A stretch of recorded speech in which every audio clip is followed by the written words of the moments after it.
The brain starter just wants you to rewrite tangent and cotangent in terms of sine and cosine. Pause your video now so you can do it.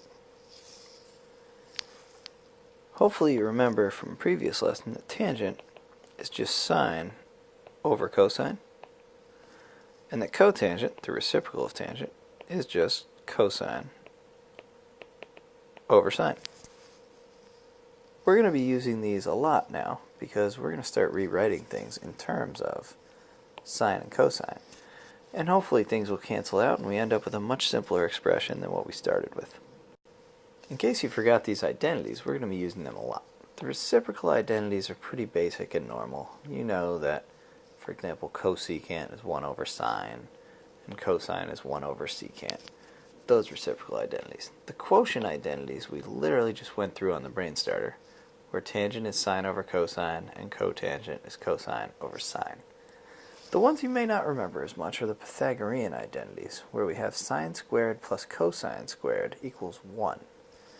If you divide by cosine squared on both sides, on all of these terms here, you'll end up getting sine squared over cosine squared, which is tangent squared, cosine squared over itself, which is 1, and 1 over cosine squared, which is secant squared. Dividing everything on this one by sine squared will leave you with this cotangent squared plus 1 equals cosecant squared. We'll be using these a lot to start simplifying expressions. Now we're going to use the identities at the top to simplify cosecant times secant minus cotangent. And I think you'll be surprised at how simple our result is. So let's start with the simple stuff. Cosecant is 1 over sine. Secant is 1 over cosine. Minus cotangent is cosine over sine. Now, in order to subtract these, we need to figure out what a common denominator is for this. So on the left side, we have 1 over sine theta cosine theta. Now on the right side of this, we want to get it so it's the same on the denominator. So we have cosine of theta over sine theta. The way to get it the same, of course, would be to multiply by cosine theta on the top and the bottom. So if we do this, we end up with cosine theta here, and we get another cosine of theta up there. This, of course, is cosine squared.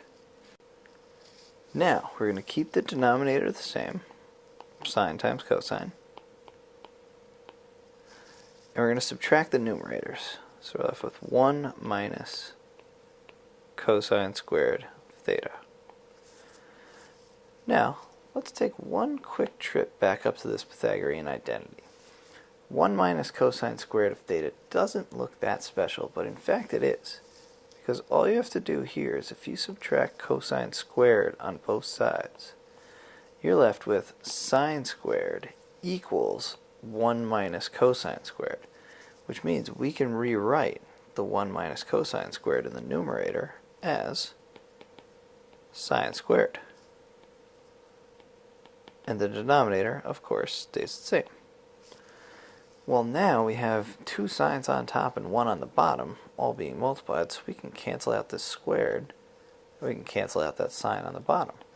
Now we're just left with sine theta over cosine theta, which of course, as you recall from the brain starter, is tangent of theta.